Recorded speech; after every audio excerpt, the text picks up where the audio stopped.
The ultimatum. When empires make mistakes.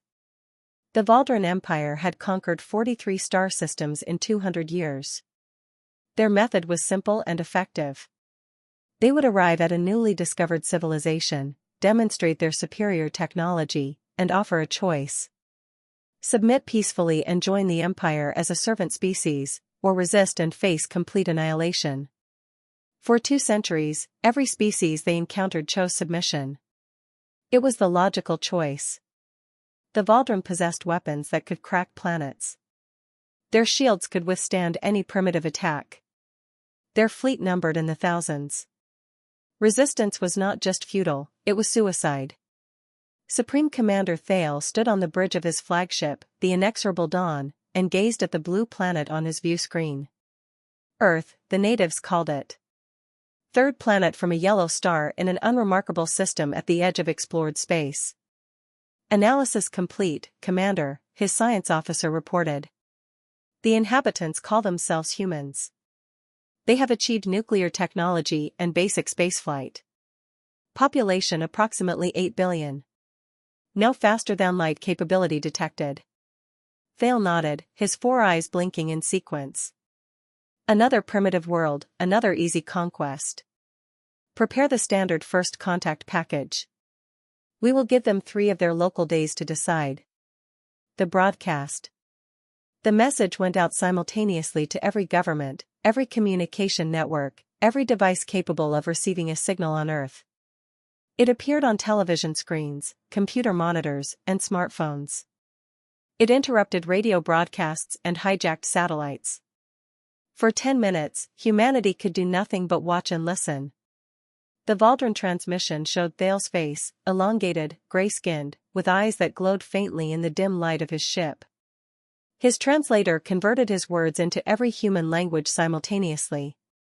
Humans of Earth, the message began. You are hereby notified that your world exists within the territorial boundaries of the Valdran Empire. By ancient law and right of superior force, we claim dominion over your planet and all its inhabitants. On Earth, billions of people watched in stunned silence. Some thought it was a hoax. Others knew immediately it was real. The technical sophistication of the broadcast alone proved these beings were far beyond human capability. You are granted 3 days to accept our terms, Thale continued. You will dismantle all military forces. You will surrender all weapons of mass destruction. You will accept Valdran governance and contribute 20% of your population for labor service throughout the empire. These terms are non-negotiable. He paused, letting the weight of his words settle. If you comply, your civilization will be preserved. You will be protected under imperial law. You will have access to technologies beyond your current understanding. Many species have prospered under Valdran rule. Another pause. If you resist, we will demonstrate our power. One of your cities will be eliminated as an example. If resistance continues, we will systematically destroy your infrastructure until compliance is achieved. If you prove too stubborn to be useful, we will sterilize your planet and claim it for colonization. The screen showed images of other conquered worlds. Cities that gleamed with alien architecture. Ports where ships came and went in peaceful trade. But also ruins. Shattered civilizations. Worlds reduced to ash. The choice is yours, Thale concluded. You have 72 hours. Choose wisely. The transmission ended. Earth erupted into chaos. The emergency session. The United Nations Security Council met within 2 hours. Representatives from every nation crowded into the chamber, their faces showing every emotion from terror to rage to grim determination. Secretary-General Amara Okonkwo called the session to order. Her voice was steady despite the trembling of her hands. We need to discuss our response. We need to decide together. What is there to decide? The French ambassador stood, her face pale. We cannot fight them. Their technology is centuries ahead of ours. Compliance is the only logical option. Compliance means slavery, the Russian delegate countered. 20% of our population? That's over 1.5 billion people. We would be sending our children, our families, to work in alien mines and factories. Better than extinction, someone muttered. Is it? The voice came from the back of the room. General Sarah Chen, military advisor to the Security Council, stepped forward. She was a small woman, barely 5 feet tall, but her presence filled the room. Is slavery really better than death? You're suggesting we fight? The Chinese ambassador shook his head. General, I respect your service, but this is suicide. They can destroy us from orbit. Our weapons cannot reach them. Maybe, Chen agreed. But maybe not. We have 3 days. Let me show you what we've been working on. She activated a holographic display. It showed data that made the assembled diplomats lean forward, their skepticism shifting to something that might have been hope. For the past 20 years, Chen explained, a classified international program has been preparing for exactly this scenario. We call it the Mercy Protocol. Not because it's merciful to our enemies, but because when we activate it, we're asking God to have mercy on everyone involved. The hidden arsenal. What General Chen revealed that day would change everything. For 2 decades, in secret facilities buried deep underground and hidden in remote locations, humanity had been preparing for contact with hostile aliens. It had started as a thought experiment by a group of physicists and military strategists. If hostile aliens arrived with superior technology, how could Earth defend itself? Conventional warfare would be useless. You couldn't shoot down ships in orbit with fighter jets. You couldn't invade a vessel light years more advanced than anything humans had built. So they had thought differently. They had asked not how do we match their technology, but how do we make our disadvantages into advantages? The answer was elegant in its brutality.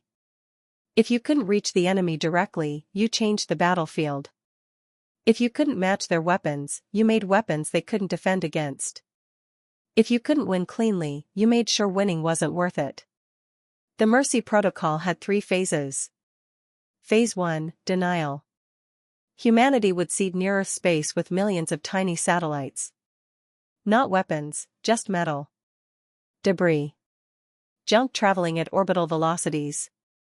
If the aliens wanted Earth intact, they would have to navigate through a field of shrapnel that would shred anything moving too fast. It would turn Earth's orbit into a shooting gallery. Phase 2, escalation. Hidden facilities contained weapons that didn't rely on conventional technology. Biological agents designed to target alien physiology based on their broadcast. Nanotechnology that could infiltrate and disable alien systems. Chemical weapons that could contaminate atmosphere and water supplies. Things that made nuclear weapons look clean. Phase 3, scorched Earth. If all else failed, humanity would trigger a global network of nuclear devices buried in strategic locations. Not to fight the aliens, they were too far away. But to render Earth worthless. To poison the atmosphere, collapse the ecosystem, and turn the planet into a radioactive tomb. If humans couldn't have Earth, no one could. You're insane, the French ambassador whispered. You're talking about destroying our own world. I'm talking about making sure they know we will, Chen corrected. That's the point of deterrence. They came here expecting primitives who would fold under pressure. We need to show them they're dealing with humans. And humans don't fold. Secretary General Okonkwo closed her eyes. The weight of the decision pressed down on her like a physical force. If we do this, if we activate the Mercy Protocol, thousands could die even before they attack. The orbital debris alone will destroy every satellite we have. Global communications will collapse. The International Space Station. Everyone aboard has volunteered to stay, Chen said quietly. They know the risks. They've already said goodbye to their families. The room fell silent. Outside the windows, the sun was setting over New York City. Millions of people going about their evening, unaware that their leaders were deciding whether to gamble everything on a bluff that might trigger the end of the world. We need to vote, Okonkwo said finally. Not just the Security Council. Everyone. Every nation. This decision belongs to all of humanity. The vote took 12 hours. Every government on Earth was contacted. Every leader was briefed on the Mercy Protocol and asked the same question: submit or resist? When the count was finished, the result was not unanimous. Some nations voted for compliance, arguing that survival was more important than pride. But the majority voted to resist. Humanity's answer was ready. The response. Supreme Commander Thale expected submission. In 200 years of conquest, no species had ever chosen differently.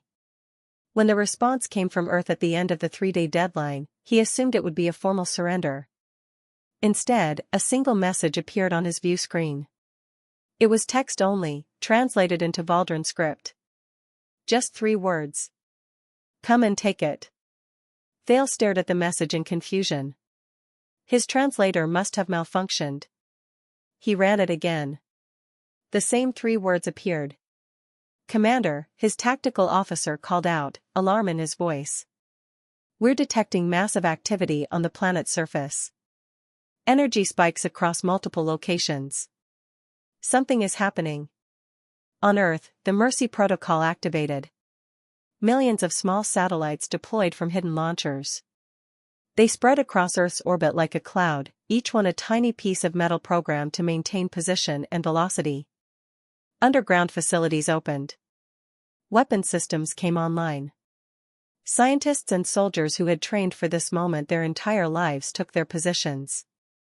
And in government buildings around the world, leaders recorded messages to be broadcast if the worst happened. Messages explaining what humanity had done and why. Messages for future generations, if there were any. In the United Nations, Secretary General Okonkwo sat at her desk and recorded her own message. Her hands no longer trembled.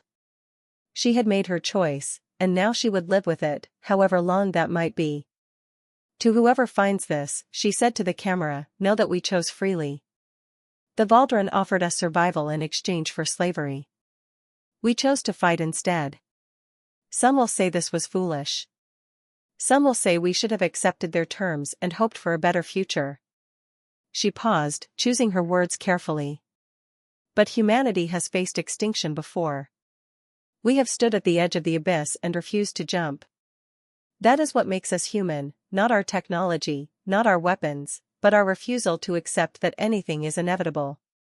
We make our own fate. She looked directly into the camera. If you are watching this, then perhaps we failed. Perhaps the Valdran won. But know this, we made them pay for it. We made them understand that conquering Earth would not be easy, would not be clean, would not be worth the cost. She smiled slightly. And if we won? If somehow we survived this? Then remember that it was because we refused to kneel. Remember that freedom is worth fighting for. Remember that humans, when pushed far enough, will burn down the world before they let it be taken from them. The recording ended. Okonkwo saved it to a secure server and then walked to the window. Above her, invisible to the naked eye, millions of satellites waited in orbit. Below her, in bunkers and bases around the world, weapons systems hummed with deadly potential. The Valdran had 3 days to decide what to do. They had expected submission and found defiance. Now they had to choose whether to escalate or retreat. Supreme Commander Thale studied the tactical display showing Earth's orbital space. His science officer had analyzed the deployment pattern. The conclusion was disturbing. They've turned their own orbit into a minefield, the officer reported. If we attempt to approach the planet, these objects will shred our hulls. Our shields are designed for energy weapons, not kinetic impacts at these velocities. Can we clear them? Thale asked. Yes, but it would take weeks. And while we're clearing them, they'll launch more. It's an elegant defense, Commander. Simple but effective. Thale's 4 eyes narrowed. What about bombardment from long range? Possible, but... The science officer hesitated. Commander, we're detecting other systems activating on the planet's surface. Weapons we don't recognize. Energy signatures that match nothing in our database. I think they're prepared to retaliate. With what? They don't have ships. They can't reach us. I don't know, Commander. But they clearly have something planned. Thale considered his options. He could bombard the planet from a safe distance, but that would take time and resources. The debris field would complicate targeting. And if the humans had some unknown weapon system? He made a decision. Destroy one of their cities. The largest one. Show them we're serious. The price of pride. The first strike. The target was Tokyo. 37 million people living in the greater metropolitan area, making it the largest urban center on Earth. The Valdren calculated that destroying it would break humanity's will to resist. They were wrong. The weapon fired from the inexorable dawn was elegant in its precision. A directed energy beam that could cut through atmosphere and infrastructure like a hot knife through butter. It would vaporize the city in seconds, leaving a crater visible from orbit. But the beam never reached Tokyo. Halfway through Earth's atmosphere, it encountered something unexpected. A field of particles that shouldn't have been there, hanging in the stratosphere like an invisible shield. The particles absorbed the beam's energy, dispersing it harmlessly across hundreds of miles. On the inexorable dawn, alarms blared. Commander, the weapon has been neutralized. The humans have some kind of atmospheric defense. Thale stared at his view screen in disbelief. That's impossible. They don't have that technology. They do now, Commander. What Thale didn't know was that humanity's Mercy protocol included more than just orbital debris and ground-based weapons. It included things that had never been used before, things that had been theoretical until desperate necessity made them real. The atmospheric particle field was one such invention. A network of high-altitude balloons released trillions of microscopic particles designed to absorb and disperse energy weapons. It wouldn't stop kinetic weapons like missiles or railgun projectiles, but it rendered most directed energy weapons useless. And it sent a clear message: humanity had prepared for this. The counterstrike. Commander, the tactical officer's voice carried a note of panic. We're detecting launches from the planet's surface. Multiple launches. At least 50 objects heading our way. Thale watched as the tracking system identified the incoming projectiles. They were primitive, simple rockets with chemical propulsion. His shields could stop them easily. Ignore them, he ordered. Prepare for a second strike. Use kinetic bombardment this time. Drop tungsten rods from orbit. Their particle field won't stop solid metal. But as the human rockets approached, something strange happened. They didn't try to impact the Valdren ships. Instead, they exploded at a safe distance, releasing clouds of something the sensors couldn't immediately identify. What is that? Thale demanded. The science officer ran analysis. His face, or what passed for a face among his species, went pale. Commander, it's a biological agent. Highly sophisticated. It's targeting our hull material, breaking it down at the molecular level. It's eating our ships. Across the Valdren fleet, the same thing was happening. The nanobots, humanity had called them grey goo in theoretical discussions about nanotechnology, were designed to replicate using any available material. They had been seeded with genetic markers from the Valdren broadcast, allowing them to specifically target alien materials while leaving Earth's atmosphere alone. It was a weapon of precision and terror. The Valdren ships weren't being blown up. They were being consumed, slowly and inexorably, their hulls dissolving like sugar in water. Retreat. Thale ordered. Get us out of range. The fleet pulled back beyond Earth's atmosphere, moving to a safer distance. But the damage was done.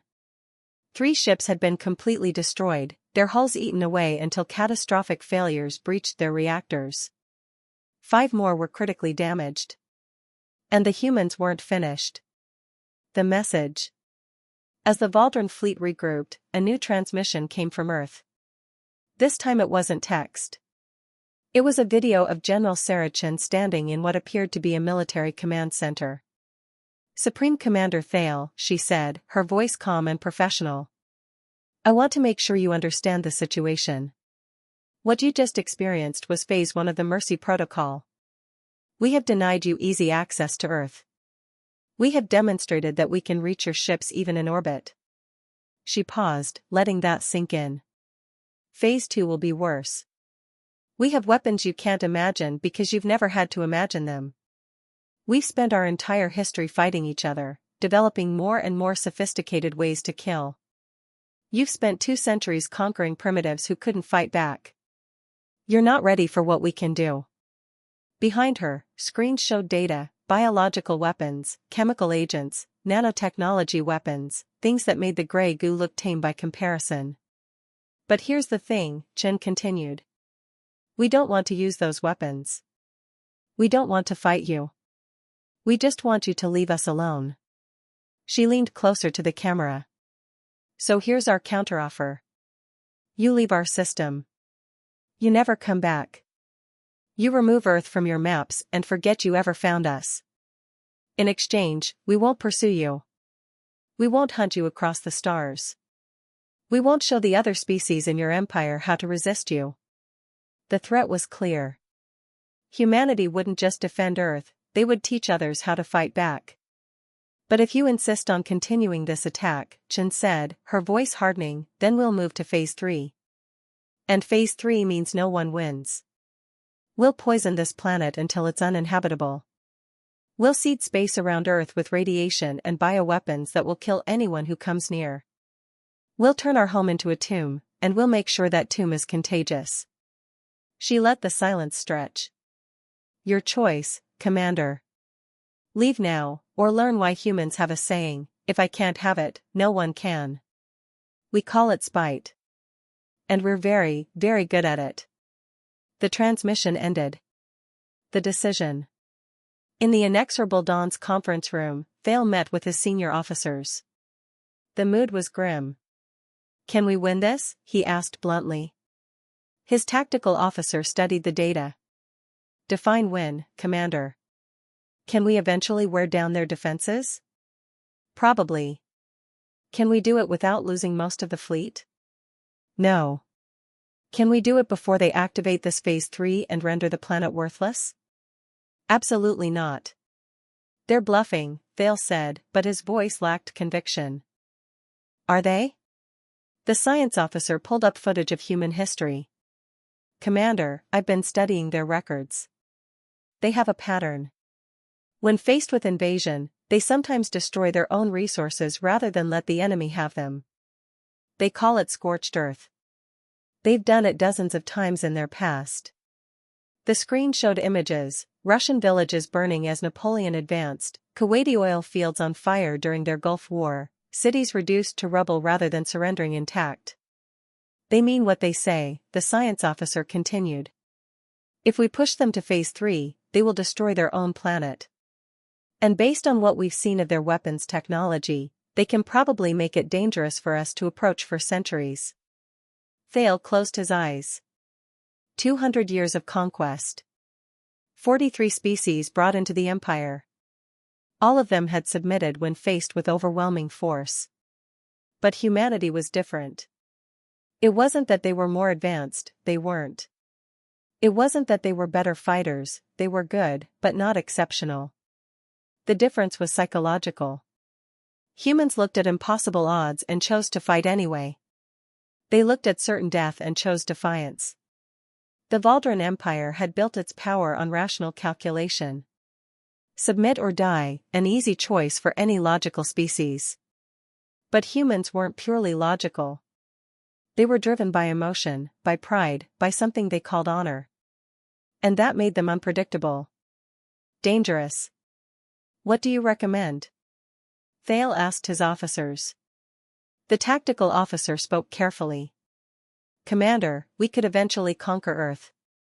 But it would cost us perhaps half our fleet. We would lose thousands of crew members. And at the end, we would control a poisoned, damaged planet inhabited by a resentful population who would resist us for generations. The Empire will see this as weakness, Thale said.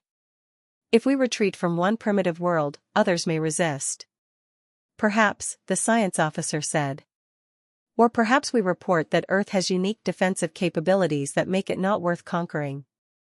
We're an empire, not zealots. We take what is profitable. Earth has proven it would not be profitable. It was a thin rationalization, but it gave Thale an option. He could retreat without losing face. He could report that Earth had unexpected defenses, which was true, and that conquering it would cost more than it was worth, also true. Prepare to withdraw, he ordered. But slowly. I want to study their capabilities more. If we leave knowledge behind, if we understand how they did this, it may be worth the cost. The aftermath. The Valdren fleet remained in the outer solar system for 2 more weeks. They kept their distance, studying Earth through long-range sensors, analyzing the debris field, trying to understand human technology. On Earth, humanity held its breath. The Mercy protocol remained active. The satellites stayed in orbit. The weapons system stayed online. Billions of people waited to see if the aliens would leave or if they would have to activate Phase 3. General Chen stood in the command center, watching the display showing the alien fleet's position. She hadn't slept more than 2 hours at a time since the crisis began. Her uniform was rumpled, her eyes bloodshot, but her mind remained sharp. "What are they doing?" an aide asked. "Learning," Chen replied. "They're trying to figure out how we did it. How a primitive species managed to threaten them. Should we let them?" Chen considered. "We can't stop them. They're too far away. And honestly? Let them learn. Let them understand that humans are not an easy target. Let them take that knowledge back to their empire." As if responding to her words, the alien fleet finally moved. Not toward Earth, but away. They accelerated slowly at first, then faster, until they vanished into the darkness between stars. A cheer erupted in the command center. Humanity had won, not through superior technology or military might, but through sheer stubborn refusal to surrender. But Chen didn't cheer. She walked to the window and looked up at the sky. Somewhere up there, millions of satellites still orbited, turning Earth's space into a defensive shell. Underground, weapons systems remained active, ready to deploy at a moment's notice. "We won," her aide said, joining her at the window. "We survived," Chen corrected. "That's not the same thing." "What do you mean?" Chen gestured at the sky. "They'll be back. Maybe not them, but someone. We've announced our presence to the galaxy now. We've shown that we're technologically sophisticated enough to be a threat but not advanced enough to be left alone. Other species will come. Some will be curious. Some will be hostile. And we'll have to deal with all of them." "So the Mercy protocol stays active?" "Forever, probably. Or at least until we develop our own fleet, our own defenses that don't rely on turning our planet into a fortress." Chen turned away from the window. "Get me Secretary General Okonkwo. We need to start planning for the long term." Epilogue, the report. 6 months later, Supreme Commander Thale stood before the Valdren Imperial Council and delivered his report. The council chambers were vast, filled with representatives from across the Empire. All of them had come to hear about the failure at Earth. The humans possess defensive capabilities beyond their apparent technological level, Thale explained. They have weaponized concepts we consider too primitive or too dangerous to use. Nanotechnology, biological agents, atmospheric particle shields, all deployed with precision that suggests long preparation. "How did primitives develop such weapons?" a council member demanded. "Because they're not truly primitive," Thale replied. "They're young, but they're advanced in certain specific ways. They've spent their entire history at war with each other. Every weapon system they used against us was originally designed to fight other humans.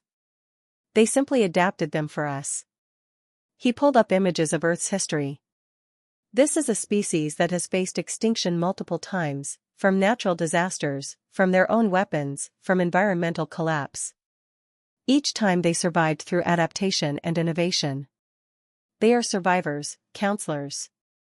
And survivors are dangerous. So we abandon them? Another counselor asked. We simply let them exist outside the Empire? I recommend we do more than that, Thale said. I recommend we establish them as a neutral zone. We inform all Imperial ships to avoid their system. We mark it as hazardous space. That sets a dangerous precedent. Yes, Thale agreed. But consider the alternative. If we attack them again, we might win. But it will cost us. Other species in the Empire will see that cost. They'll see that resistance is possible. They'll see that the Empire can be hurt. Is conquering one small planet worth that risk? The Council debated for hours. In the end, they voted to accept Thale's recommendation. Earth would be left alone, marked on Imperial maps as a hazard zone. It was the first time in the Empire's history that a species had successfully resisted conquest. It would not be the last. The human legacy. On Earth, humanity began the long process of stepping out into the galaxy.